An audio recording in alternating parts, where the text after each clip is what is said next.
we're gonna take this and make this. Stay tuned. Hey folks, it's Darcy from the purposefulpantry.com. Welcome to my channel. We tend to do food preservation videos, focusing mostly on dehydrating, but I do food storage and some canning.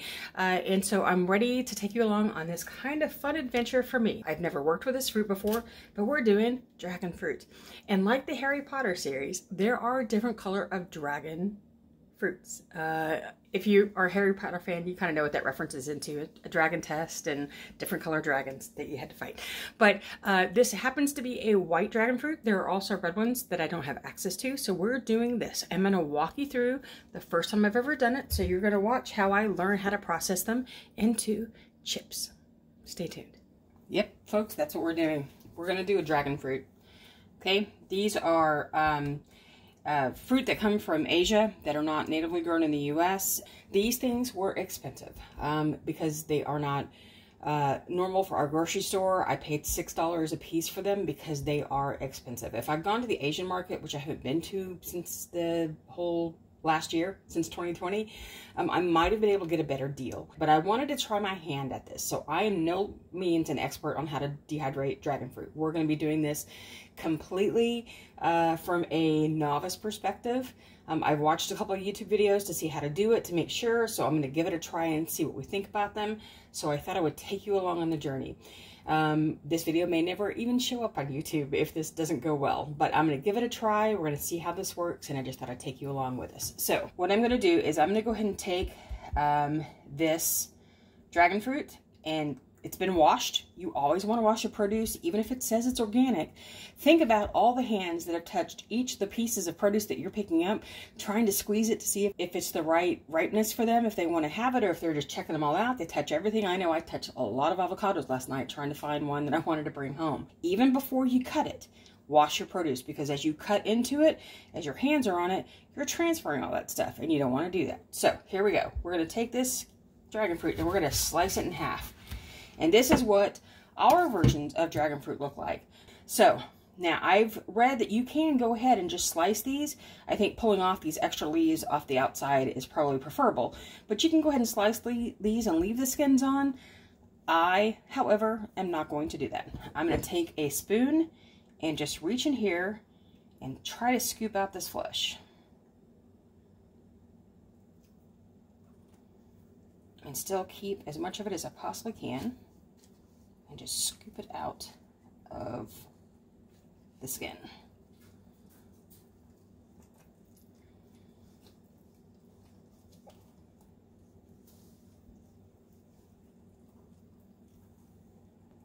Just like that. Okay, we have a little bit left over, but it's actually not bad. For my first try at that, I'm pretty pleased. All right, now do this one.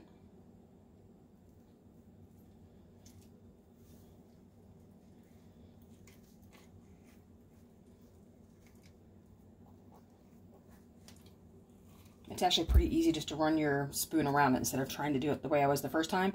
Going in there and just kind of running your spoon around separates it pretty easily. All right, so there we go. We have our fruit.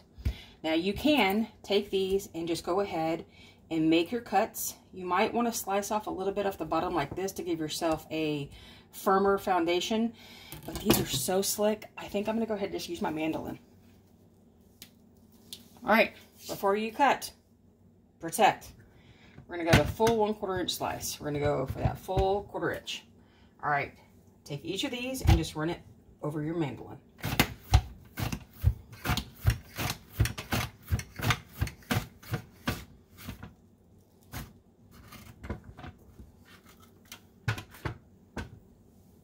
And here are what your slices look like. I'm going to taste a little bit of this. It actually doesn't have a ton of flavor. It reminds me a little bit of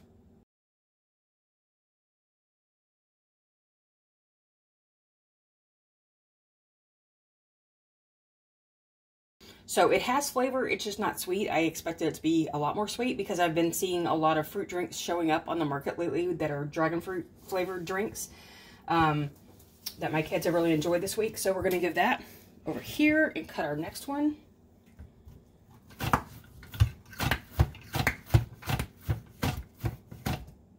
I'm sure varieties that have been grown closer to the source that are in peak season are going to taste probably better than this. But, all right, so here we go. There are our slices. As you can see, just like that, 1/4 inch, and we'll get them loaded onto a tray and ready to go into the dehydrator.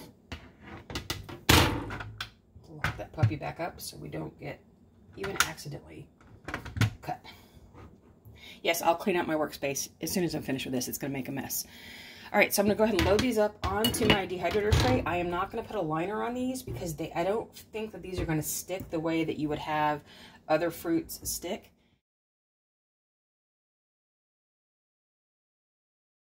Okay, there we go. A tray of dragon fruit ready to make chips. Okay, I'm throwing these dragon fruit slices in with the kiwi that I worked on that you saw in the last video. And they're going into the dehydrator at 125-ish.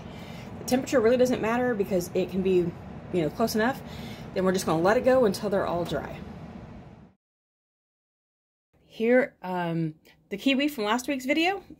Then today, here we go. Here are the dragon fruit chips. They are dry. They are leathery. They are slightly pliable. They are not going to just crack when you break them, but they're going to obviously break when you bend them. So that's what they look like after. So let me let them cool for 5 or 10 minutes to make sure they're properly cool before we test them again so you can see what they're like. And then I'll show you. Okay, before we, you know, do the test for these, I thought I'd let you know, I did a little research last night because I was curious about dragon fruit because I've always seen it.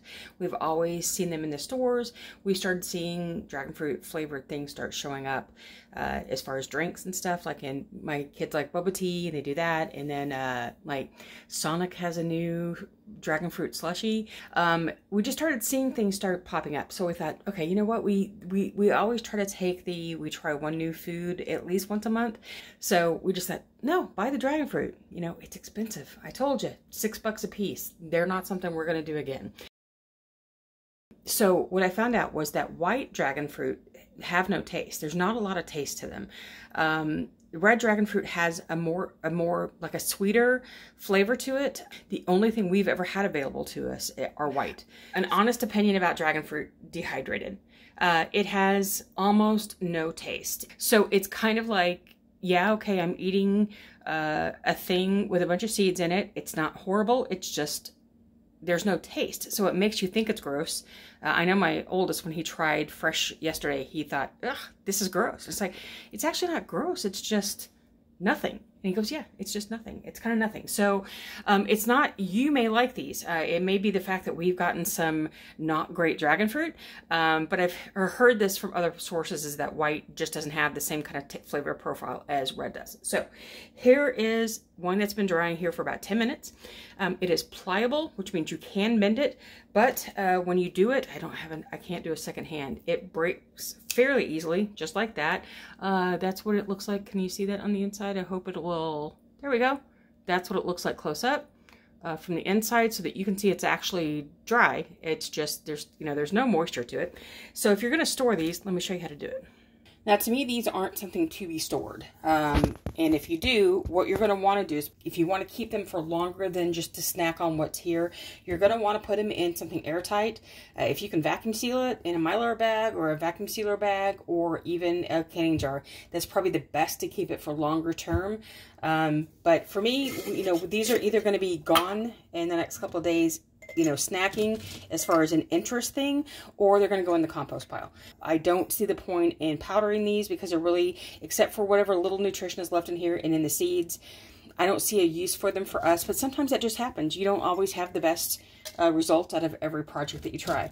But here we go. We're just going to put them into a jar. I went ahead and just got a smaller wide mouth jar. And then if I was going to keep them just like this in our house with the humidity that we're experiencing right now because of all the rain and stuff that we have, as much as this jar is going to be open and closed, what I'm going to do,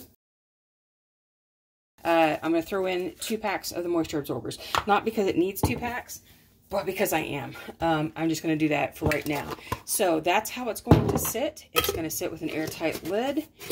And that way it can take care of anything that we need to take care of. There you go. Dragon fruit into dried chips. So I hope you enjoyed that kind of walkthrough experiment of figuring out a new thing and seeing what it's like and if you like it. Let me know down below if you like dragon fruit, if you've tried it, what you think, or if you know the difference between the two and how you think they taste. I would love to hear it. When I did a little bit of research before I started this, I saw lots and lots of people drying dragon fruit that were red, and they all acted like they loved it, and it was great. So I was excited to try this. So I can say I am a little disappointed in how it turned out, just because I expected more, but it's not as if it was just a complete waste. It's a food experiment. You're exploring, you're trying to figure out what you like and what you don't like, and might work for your family and what won't. Thanks for watching. Let me know what you thought down below. All right, I will see you next time, and happy dehydrating.